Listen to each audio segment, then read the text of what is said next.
안녕하세요. 오늘 세미나에 참석해 주셔서 감사합니다. 여러분들이 오늘 세미나에서 많은 도움이 되었으면 합니다. 시작하기 전에 간략하게 세금법이 무엇인지 배경 지식을 말씀드리겠습니다. 이름에서 알 수 있듯이 세금법이란 캐나다의 소득세와 소비세를 주로 다루고 있습니다. 소득세는 or income tax, 개인 회사와 같은 기관의 이득에 대한 세금법이고, 소비세는 GST, HST 방식으로 소비자와 기업에서 소비하는 물품, 서비스에 대한 세금법입니다. 세금법에는 다양한 종류가 있지만 오늘 제가 말씀드리고자 하는 것은 일반 시민 개인에 대한 세금 혜택과 준수 규정에 대한 관한 것입니다. 이는 여러분에게 실질적이고 도움이 되는 정보가 되리라 생각합니다. Next slide, Irene. 이를 위해 오늘 발표 순서는 제가 먼저 개인의 상황에 따라 세금 보고 tax return을 할 필요가 있는지 알아보겠습니다. 저는 한국에서 막 이민을 오신 많은 Korean Canadian 분들이 이러한 문제에 직면하고 있는 사실을 알고 있습니다.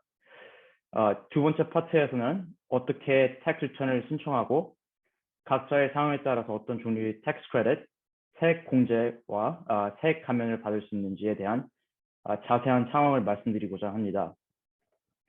캐나다 정부는 여러분들에게 개인이 받을 수 있는 가능한 세금 혜택에 관해 최상의 정보를 항상 제공하지는 않습니다. 그래서 여러분들이 이러한 점들을 인지하지 못했을 경우에 대비해서 이러한 자료를 만들었습니다. 여러분들이 주의 깊게 들어주시면 마음 도움이 되리라 믿습니다. 아이린은 제 다음으로 여러분이 받을 수 있는 세금 크레딧과 세금 공제에 관해 말씀드릴 것입니다. 아이린은 또한 다음에 같은 세 가지 파트에 관해 자세히 말씀드립니다. 여러분들이 세금 신고와 관련된 기록들을 왜 어떻게 보관해야 할지, 세금 보고를 신청하는 마감기일, 끝으로 여러분들이 어떻게 하면 세금 신고를 하는데 무료 도움을 받을 수 있는지에 대해서 말씀드릴 것입니다. Next slide. 캐나다의 세법 체계는 자진 신고 납세 방식입니다. 이 말이 뭐냐면 이는 납세자들이 세금을 지불하고 세금 혜택을 받기 위해서는 스스로 세금 신고를 해야 된다는 것입니다. 캐나다 정부는 여러분들을 위해서 신고를 대신 해주지 않습니다. 그래서 아마도 여러분들은 캐나다 정부가 어떻게 세금 준수 규정을 강제하고 개인의 세금 신고를 확인하는지 궁금해하실 것입니다. 이는 주로 엄청난 연체이자와 벌금을 통해서 이루어집니다. 또 다른 한편으로 만약 여러분들이 자격이 있지만 세금을 신고하지 않으면 세금 혜택을 받지 못합니다. 이러한 이유로 여러분들은 세금 신고를 기한 내에 정확하게 하셔야 됩니다. 우선 세금 신고 의무는 여러분들이 세금 신고를 할 필요가 있는지 여부화한다면 무엇을 보고할 것인가 하는 점에서 시작합니다. 일반적으로 만약 여러분들이 캐나다에서 살면서 일하고 있고 해외 소득 수입이 있다면 반드시 세금 신고에 포함해야 됩니다. 예를 들어 해외에 있는 자산을 매각하거나 한국에서 단기간 취업을 해서 소득이 발생한다면 세금 신고에 기록을 하셔야 됩니다. 개인에게 관련된 세금 양식은 T1 General Form이며 Income Tax and Benefit Return이라고 합니다. 이 양식은 보기에 매우 복잡하고 상황에 따라 채워야 할 많은 항목들이 있습니다. 그래서 때로는 이 양식을 완성하기 위해 세금 전문 회계사부터 도움을 받아야 할 수도 있습니다. 그러나 아이린 후에 말씀드리겠지만 복잡하지 않게 세금 신고를 위해 도움이 되는 온라인 무료 소프트웨어가 많이 있습니다. 전에 짧게 말씀드렸듯이 세금 신고는 소득세를 내지 않는 분에게도 많은 혜택을 가져옵니다. 왜냐하면 그분들은 GST, HST Credit, Guaranteed Income Supplement, 그리고 Ontario Trillium Benefit 같은 세금 혜택을 받을 수 있기 때문입니다. 아이린은 후에 이런 혜택을 관해 자세하게 말씀드릴 것입니다. 사실 만약 여러분들이 내실 세금이 없다면 캐나다 정부는 세금 신고를 강제하지 않습니다. 하지만 위와 같은 세금 혜택을 받으시려면 세금 신고를 하셔야 됩니다. 그러면 어떤 분들이 캐나다에서 세금 신고를 해야 될까요? 일반적으로 캐나다에서 거주하시고 일을 하시는 모든 분들은 세금을 신고하셔야 됩니다. 즉, 캐나다에서 살고 계시면 신고를 할 필요가 있는 것입니다. 한 개인 거주 자격은 명확하지는 않고 상황에 따라 다릅니다. 예를 들어 국제 유학생이라든가 아니면 캐나다에서 일하는 계절 노동자처럼 캐나다에서 살면서 일을 하지 않는 경우, 또 1년 내내 일하지 않는 경우 등 다양한 거주 형태가 있을 수 있습니다.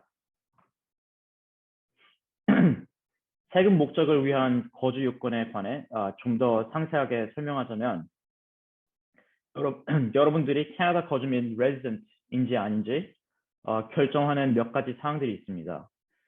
먼저 캐나다에서 배우자, 아이들이 살고 있는지, 캐나다에서 사는 집이 있는가 하는 점입니다. 그리고 은행 계좌, 운전 면허증과 같이 캐나다에서 사는 경제적, 사회적 연결고리입니다. 집, 배우자, 아이들의 존재 여부가 가장 중요한 요건입니다. 만약 여러분이 가족과 함께 한국에서 캐나다로 이주하고 집을 렌트하고 살고 있다면 여러분들은 캐나다인으로 세금 신고를 해야 됩니다. 하지만 만약에 한국의 가족 중 몇몇이 남겨 있다면 상황이 좀 복잡해질 수 있습니다. 위와 같은 거주 요건이 없더라도 만약 캐나다에서 183일 이상 산다면 거주민 레지던트로 인정됩니다. 예를 들어 임시 고용으로 캐나다에서 반년 이상 일하는 계절 노동자는 해당됩니다.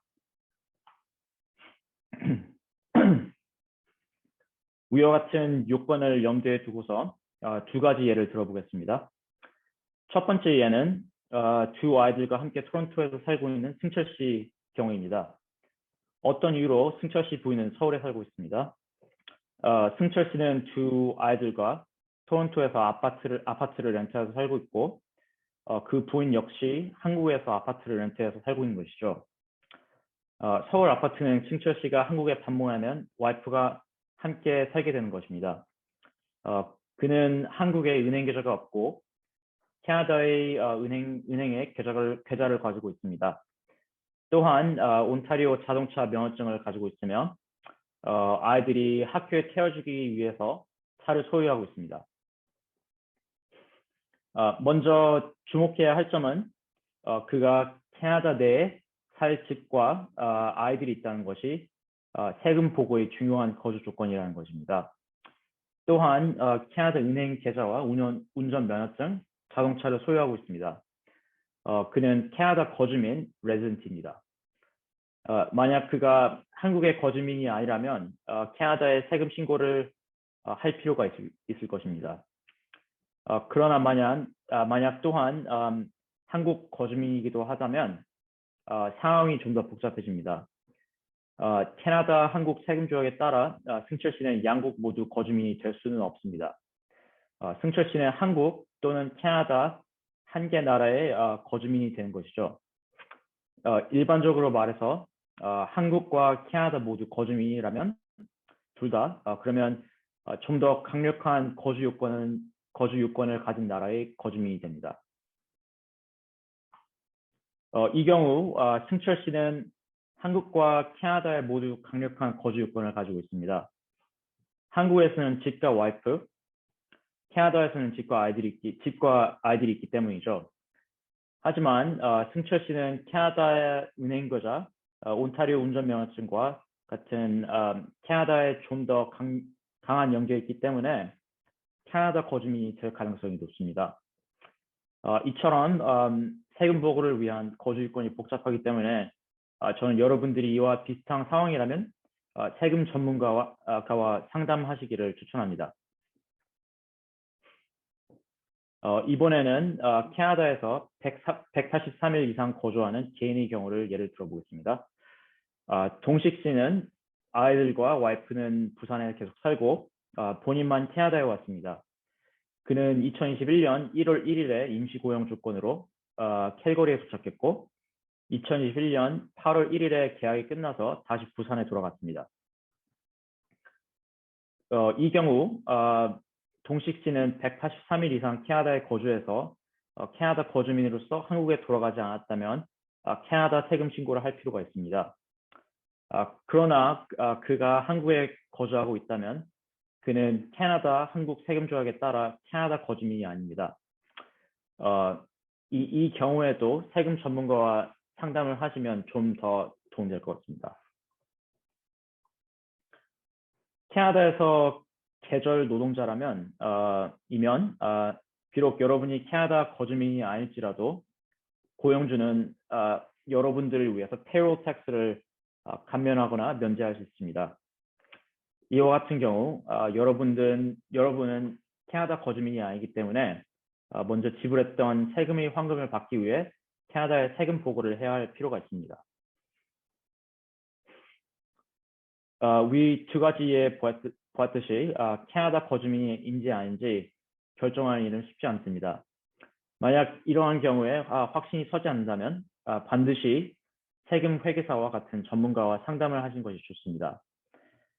만약 여러분이 캐나다 거주 여부를 결정하는 데 어려움이 있다면 캐나다 국세청에 문의할 수 있습니다. 이 경우 캐나다에 출국할 때는 NR73 양식과 캐나다 입국 시에는 NR74 양식이 있습니다. 이와 같은 두 가지 양식이 도움이 되지만 캐나다 국세청에서 회신하는 데는 몇 개월이 걸리기 때문에 빠르게 거주 요건을 정하는 건 쉽지 않습니다. 저는 이제 여러분들이 세금 신고에 무엇을 보고해야 되는지와 같은 자세한 몇몇 사항을 말씀드리겠습니다.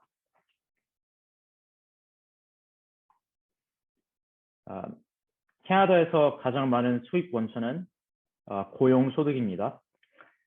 만약 여러분이 캐나다에서 고용되어 일하고 계시다면 여러분의 고용주는 매년 2월 또는 3월에 세금 보고를 위한 세금 계산서 tax slip을 주어야만 합니다. T4라고 불리는 이 계산서는 여러분들이 개인 세금 보고에 필요한 고용 수입과 payroll tax가 담겨 있습니다. 하지만 여기 T4 슬립에는 식당에서 일하실 때 받는 팁과 같은 금액을 포함되지 않습니다. 여러분은 이와 같은 팁을 잘 계산해서 T4 슬립과 별도로 보고하셔야 됩니다.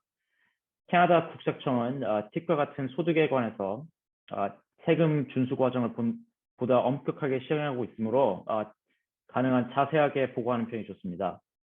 그렇지 않다면 국세청에서 문제를 삼을 수도 있습니다. 이제 저는 여러분의 세금 신고에 필요한 소득의 좀 더 일반적 형태를 말씀드리고자 합니다. 노후 보장기금 OAS와 캐나다 연금제도 CPP에서 나는 수입은 캐나다 정부가 발행하는 T4A 슬립에 근거해서 보고하면 됩니다. EI, SERV, CESB, CRB, CRCB, CRSB 등도 보고하셔야 되는 수입입니다. 이러한 수입들은 캐나다 정부가 발행하는 T4E 슬립으로 기준으로 보고하시면 됩니다. 다른 한편으로 여러분이 받으시는 사설연금은 그 연금공단에서 보내주는 T4A 또는 T3 슬립을 기준으로 보고하시면 됩니다. 몇몇 과세되는 학교 장학금 역시 보고하셔야 됩니다. 어떤 다른 수입들은 세금 보고에 해당되지 않기도 합니다. 예를 들어 GST, HST 환급, or credit, 캐나다 아동 혜택, 캐나다 Child Benefit, 그리고 특정 면제 장학금에 해당됩니다. 캐나다 국세청은 어떤 형태의 장학금이 과세되는지 관한 지침이 있습니다. 제가 여러분들에게 도움되기 위해 이 슬라이드에 링크를 포함했습니다. 이제 텍스 크레딧, 세금 크레딧과 세금 공제에 관해 말씀드리겠습니다. 이는 캐나다 정부가 개인들에게 제공하는 주요한 형태의 세금 혜택입니다. 자세하게 들어가기 전에 저는 텍스 크레딧과 텍스 디덕션의 차이에 관해 말씀드리겠습니다. 텍스 크레딧, 세금 크레딧은 금액 단위로 세금을 공제하거나 환급하는 금액을 말합니다. 텍스 크레딧은 세금 공제의 성격에 따라 환급이 될 수 있고 안 될 수 있습니다. 텍스 디덕션, 세금 공제는 여러분의 소득에서 줄일 수 있는 금액을 뜻합니다. 간단하게 예를 들자면 민지 씨는 400불의 세금 감면 자격이 있습니다. 그녀의 세율은 25%입니다. 그녀가 받는 텍스 디덕션의 경제적 혜택은 400불 곱하기 25%에서 100불이 됩니다. 만약 민지 씨가 400불의 텍스 크레딧 자격이 있다면 400불의 경제적 혜택이 있습니다. 대부분의 세금 혜택은 몇 가지 예외가 있지만 주로 텍스 디덕션을 통해서 제공됩니다. 제가 이 차이를 말씀드리고 싶은 이유는 많은 분들이 의미론적 차이 때문에 실제 얻으시는 것보다 훨씬 많은 혜택을 기대하고 있기 때문입니다. 그래서 따로 캐나다 정부는 관용적으로 보이기도 합니다. 그렇지만 캐나다 정부는 실제로 그다지 관용적이지 않다는 점을 아실 것입니다. 이제 좀 더 상세하게 텍스 디덕션과 텍스 크레딧을 살펴보겠습니다. 첫 번째 텍스 디덕션은 보육비, child care expense입니다. 여러분들이 만약 아이를 기르시고 보육비를 지불하신다면 여러분들은 확실하게 세금 감면을 요청할 수 있습니다. 캐나다 정부는 실질적으로 여러분들이 아이들을 돌보는데 어느 정도 재정적 지원을 하고 있습니다. 다음은 보육비 조건입니다. 모든 아이들에게 이러한 감면이 적용되지 않습니다. 공제가 가능한 보육비는 전년도에 13,229불 이하의 수입을 가진 부모의 아이들에게 제한됩니다. 또한 아이들이 정신적, 유체적 장애가 없다면 16세 이하의 아이들에게만 해당됩니다. 또한 수입에 감면할 수 있는 금액도 제한이 있습니다. 만약 아이가 7세 미만이면 8,000불까지 감면시킬 수 있습니다. 7세부터 16세까지의 아이들에게는 아이 한 명당 5,000불까지 감면 제한이 있습니다. 그러나 아이가 장애가 있다면 장애 세금 공제를 신청할 수 있고 한 아이당 11,000불까지 요청할 수 있습니다. 여러분과 배우자 중에서 저소득을 가진 한 사람만이 보육비 감면을 요청할 수 있습니다. 세금 감면을 원하시면 어린이집에서 발급한 영수증을 보관하실 것을 추천합니다.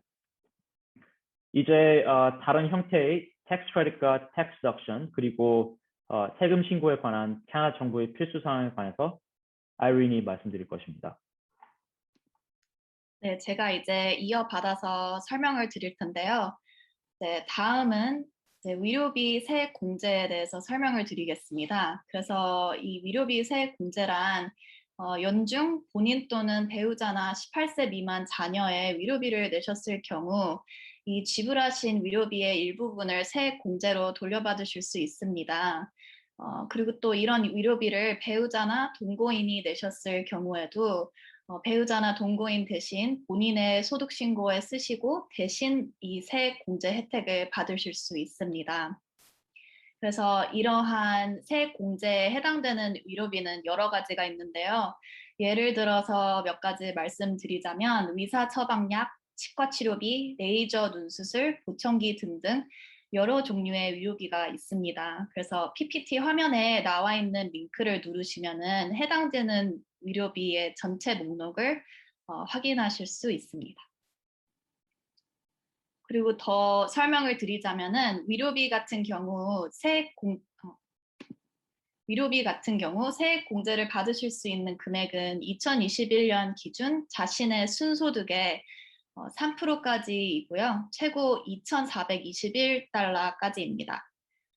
이렇기 때문에 만약에 기혼이시거나 동거인 common law partner가 있으실 경우 두 분 중 소득이 더 높으신 분, 이제 순소득의 3%까지 그 공제를 받으실 수 있으니까 이 위로비 세액 공제를 신청하시는 게 더 유리합니다. 그리고 세액 공제를 신청하실 때 알아두셔야 할 점은 이제 위로비 중에서 환급받는 부분은 세액 공제에 해당되지 않습니다. 그렇기 때문에 위료보험 처리가 되는 위로 비용은 이제 세액 공제를 받으실 수가 없습니다. 그리고 세액 공제를 받으신 이렇게 위로비에 대한 증빙 자료는 꼭 잘 보관을 해두셔야 됩니다. 그래서 제가 조금 있다가 잘 보관하셔야 되는 이유는 자세히 설명드리겠지만 CRA 이제 캐나다 국세청에서 감사가 나온다면은 제출을 해야 될 수도 있기 때문입니다. 그래서 위로비에 대한 증빙 자료로는 의사 처방 전이나 이제 위로 이퀴프먼트를 산 영수증, 그리고 위로진에게서 받은 증명서 또는 이제 장애 세금 공제 증명서, Disability Tax Credit Certificate이 있겠습니다. 자, 다음은 기부금 세액 공제에 대해서 설명을 드릴 텐데요. 자선단체에 낸 기부금 또한 세액 공제를 받으실 수 있습니다. 그래서 여기서 자선단체란 예를 들어 뭐 교회나 뭐 성당 이런 종교단체도 포함됩니다. 그래서 세액 공제 혜택을 받으실 수 있는 기부금은 당해년도 한 해 동안 내신 기부금이 있고요. 그리고 또 지난 5년간 내신 기부금 중 지난 5년간 이제 소득 신고에 아직 이제 적용하지 않으신 세액 공제 받지 않으신 부분, 그리고 또 지난 5년간 본인이 아니고 배우자나 동거인 common law partner가 내신 기부금 중 세액 공제를 아직 받지 않으신 부분 또한 세액 공제를 받으실 수 있습니다. 그리고 기부금 혜택은 세액 공제 개념이기 때문에 이제 내야 하실 세금을 깎아주는 개념인데요. 만약 당해년도 소득이 적으셔서 기부금 전체를 이제 세액 공제를 못 받으실 경우 이제 내야 할 세금이 적으셔서 그럴 경우에는 당해년도 소득 신고에 다 쓰지 않으시고 남겨두시면 앞으로 5년간 충분한 소득이 있을 때 이 혜택을 대신 쓸 수 있습니다. 그래서 그렇게 되면은 더 유리하니까 참고를 하시면 좋을 것 같고요. 그리고 공제 받으실 수 있는 금액은 기부금의 75%입니다. 그리고 또 이 또한 이제 세액 공제를 받으신 경우 증빙 자료를 이제 잘 보관하셔야 되는데요. 기부금 같은 경우에는 자선단체에서 Official Donation Receipt라고 해서 공식 기부금 영수증을 발행을 해주는데요. 이 영수증을 잘 보관하시면 됩니다.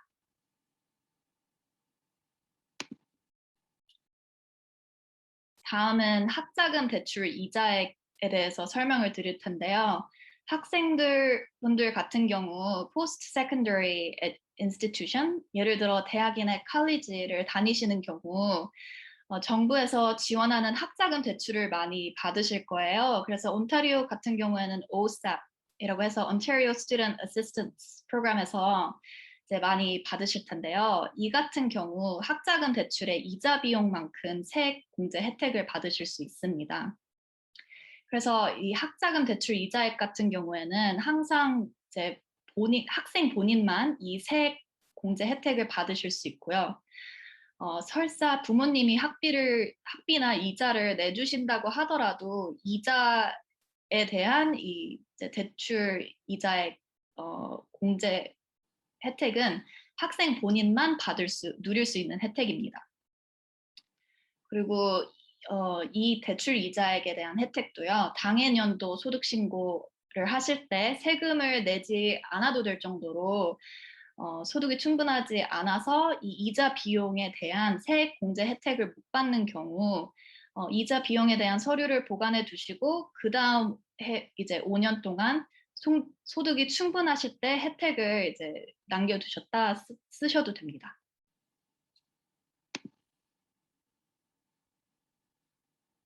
다음은 학비에 관한 혜택인데요. 이것 또한 학생들을 위한 혜택이고요. Post-Secondary Education Institution, 예를 들어 대학, 칼리지, 기술학교 등을 다니기 위해 학비를 내셨다면 학비를 낸 금액만큼 세액 공제를 받으실 수 있습니다.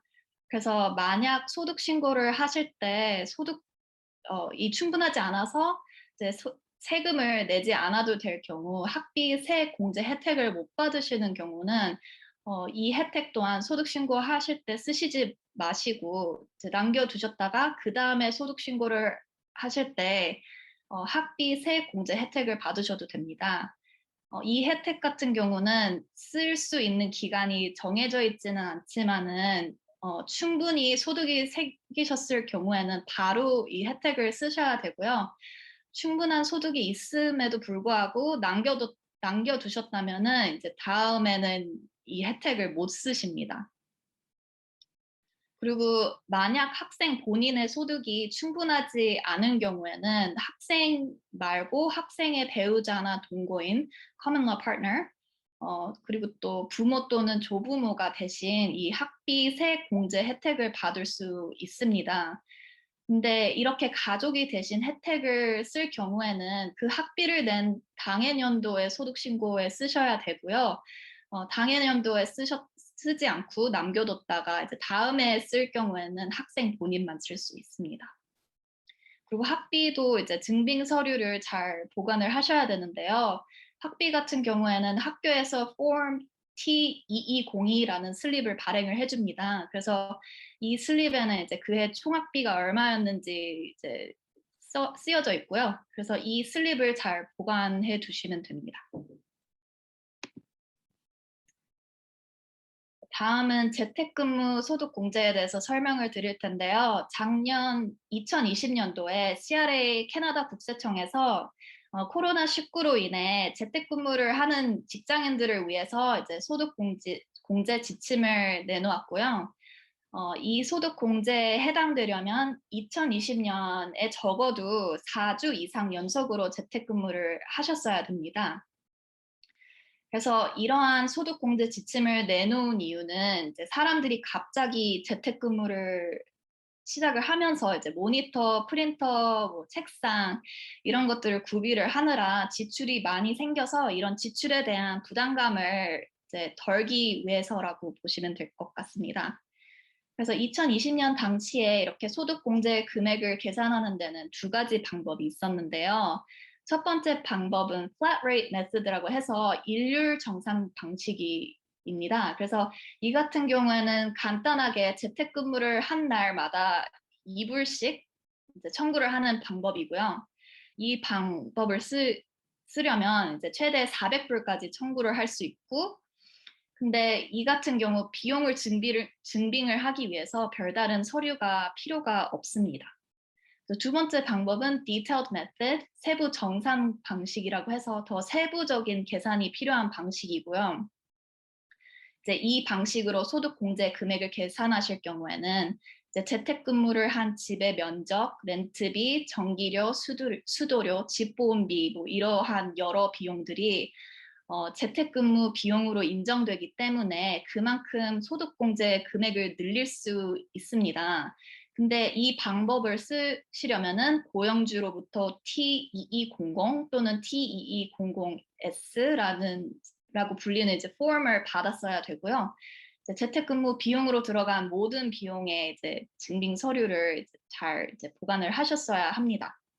그래서 이 같은 소득 공제는 2020년 코로나 팬데믹 때문에 생겼기 때문에 2021년에도 이제 많은 분들이 재택근무를 하고 계시기 때문에 2021년에 소득 신고를 하실 때도 이제 비슷한 이제 공제 지침이 나올 수도 있기 때문에 내년 초에 2021년 소득 신고를 준비를 하실 때 참고를 하시면 좋을 것 같습니다. 다음은 Ontario Trillium Benefit에 대해서 설명을 드릴 텐데요. 이 Ontario Trillium Benefit은 온타리오에 사는 저소득층 주민들을 위한 환급 혜택입니다. 그래서 환급 혜택이란 소득 공제나 세액 공제와는 달리 소득이나 세액이 적거나 없더라도 환급을 받을 수 있는 혜택입니다. 그래서 이 혜택은 18세 이상인 온타리오 주민에게는 모두 주어지고요. 18세 미만이더라도 결혼을 했거나 또는 동거증, common law relationship에 있거나 아이가 있는 부모라면은 이제 혜택을 받을 수 있습니다.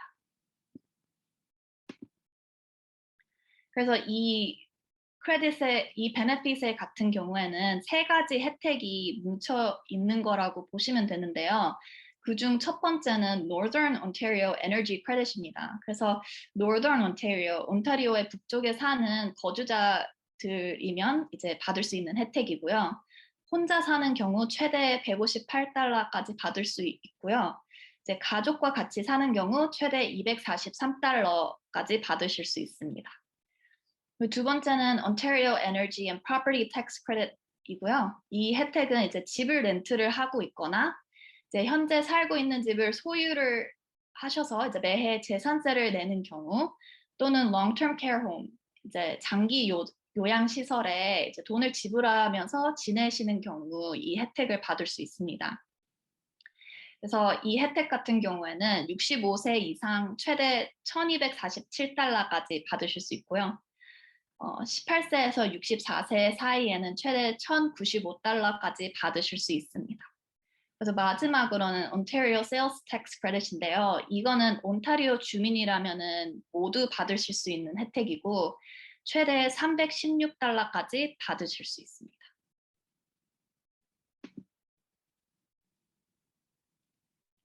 더 설명드리자면은 이 Ontario Trillium Benefits을 통해 받을 수 있는 금액은 사람마다 다른데요. 이 금액은 당사자의 나이, 소득, 거주지, 또 가족 인원수, 그리고 이제 렌트비 또는 재산세에 따라서 정해집니다. 그래서 이 베네핏을 받기 위해서는 전년도 소득 신고를 하셨어야 해요. 그래서 현재 2021년에 이 베네핏을 받기 위해서는 2020년 소득 신고를 마치셨어야 하고요. 그리고 Form ON-BEN이라고 불리는 신청서를 작성을 하셨어야 합니다. 이 신청서 같은 경우에는 소득신고서에 동봉되어 있는 신청서입니다. 그래서 참고를 하시라고 PPT 화면에 신청서를 볼 수 있는 이제 링크를 걸어 두었고요. 그리고 얼마나 받을 수 있는지 계산을 할 수 있는 웹사이트도 링크를 걸어 두었습니다. 다음은 GST, HST 크레딧입니다. 그래서 GST, HST란 캐나다에서 물품이나 서비스를 구입할 때 내는 세금이고요. 이 GST, HST 크레딧은 저소득층에게 주어지는 혜택입니다. 그래서 생활을 하면서 여러 가지 소비를 할 때 내야 되는 세금의 부담을 줄여주기 위한 혜택이라고 보시면 될 것 같습니다. 그래서 이 혜택은 1년에 4번에 나눠서 지급되는 혜택이고요. 이 혜택 또한 18세 이상 모든 성인에게 주어지는 혜택이고요. 18세 미만이더라도 결혼을 하였거나 동거 common law relationship 중이거나 아이를 양육하고 있는 경우에는 이제 받을 수 있는 혜택입니다. 그리고 이 혜택 또한 받으시려면은 전년도 소득 신고를 마치셨어야 합니다. 자, 이제 여러 가지 혜택에 대한 설명은 이제 마무리를 졌고요. 다음은 기록 보관에 대해서 설명을 자세히 드릴 텐데요. 지금까지 소득 신고를 하기 위해서 보관해야 되는 증빙 서류 종류 몇 가지를 알려드렸는데요. 이러한 증빙 서류들은 소득 신고를 마치고 나서도 6년 동안 보관을 하셔야 됩니다. 그래서 캐나다의 국세청인 CRA에서 만약 감사가 나오면은 여러 증빙 서류를 제출을 해야 될 일이 생길 수도 있기 때문에 소득 신고가 끝나셨더라도 이 서류들을 잘 보관을 하셔야 되고요. 보관하셔야 될 서류의 종류는 여러 가지가 있는데요. 그 중에는 소득 신고서가 있고요. T-슬립도 있습니다. 그래서 앞서 말씀드렸다시피 T-슬립은 예를 들어 근로소득이 있었다면은 고용주로부터 받은 T4 슬립, 그리고 또 학비를 내셔서 학비에 대한 그 공제 혜택을 받으셨다면은 학교로부터 받은 T2202 슬립 등이 있겠습니다. 그리고 또 여러 종류의 영수증도 보관을 하셔야 될 수도 있고요. 그래서 예를 들어서 재택근무를 하셨고 렌트비에 대한 재택근무 소득공제 혜택을 받으셨다면 렌트비 영수증을 잘 보관하셔야 되고요. 그리고 다른 예로는 위로비 세액 공제 혜택을 받으셨다면은 위로비를 증비할 이제 증빙할 영수증이나 진단서 또는 처방전을 잘 보관을 해 두셔야 됩니다.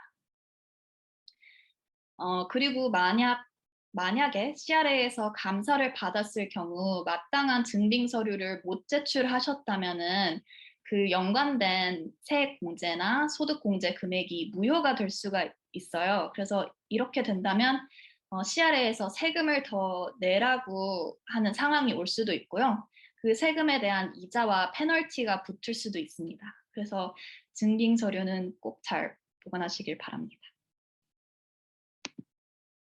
다음은 이제 접수 마감일에 대해서 설명을 드릴 텐데요. 개인소득 신고 같은 경우는 4월 30일까지 소득 신고와 세금 납부를 하셔야 됩니다. 2020년에는 코로나 여파로 인해서 2019년 소득 신고 데드라인을 2020년 6월 1일까지 연장을 했습니다. 근데 이 같은 데드라인은 굉장히 이례적이고요. 그 다음에는 이런 데드라인 연장이 없었습니다. 그래서 데드라인 연장은 앞으로도 없을 거라고 보이고요. 자영업을 하시는 경우에는 소득 신고 데드라인은 6월 15일이고요. 하지만 세금 납부는 똑같이 4월 30일까지 하셔야 합니다. 그리고 만약에 소득 신고를 안 하시고 접수 마감일을 지키지 못하셨을 경우에는 이제 내야 할 세금이 만약에 없었다면은 CRA에서 이제 이자나 페널티를 부담하지 않습니다. 그리고 오히려 만약에 세금 환급을 받으셨어야 하는 상황이라면은 CRA에서 오히려 그 환급액에 이자까지 더해서 붙여서 돌려드립니다. 그래서 소득 신고를 미루시고 있으시더라면은 늦게라도 하는 게 좋을 것 같습니다. 그리고 이제 도움을 받으실 수 있는 곳에 대해서 이제 설명을 드리겠는데요. 캐나다 정부 웹사이트에는 이제 무료로 소득 신고를 도와주는 봉사단체들 리스트가 있습니다. 그래서 여기 링크로 가시면 봉사단체 전체 목록을 보실 수 있습니다. 그리고 이 중에서도 이제 한국어 서비스를 이제 한국어로도 도와줄 수 있는 단체가 하나 있는데요. PPT 이제 화면에 이름, 주소 그리고 전화번호와 이메일이 나와 있습니다. 그래서 로욜라 탁스 클리닉이라고 일하는 곳이고요. 참고를 하시면 좋을 것 같습니다. 그리고 직접 이제 소득 신고를 하기를 원하신다면은 무료로 쉽게 소득 신고를 하도록 도와주는 여러 웹사이트가 있고요. 저희가 2가지 웹사이트를 이제 여기 적어놨는데요. TurboTax라는 곳은 이제 많은 캐나다인들이 사용하는 웹사이트고요. SimpleTax도 마찬가지입니다. 그리고 TurboTax를 예로 이제 말씀드리자면은 소득 그리고 여러 가지 소득 공제 혜택에 관한 질문들을 여러 가지를 물어봅니다.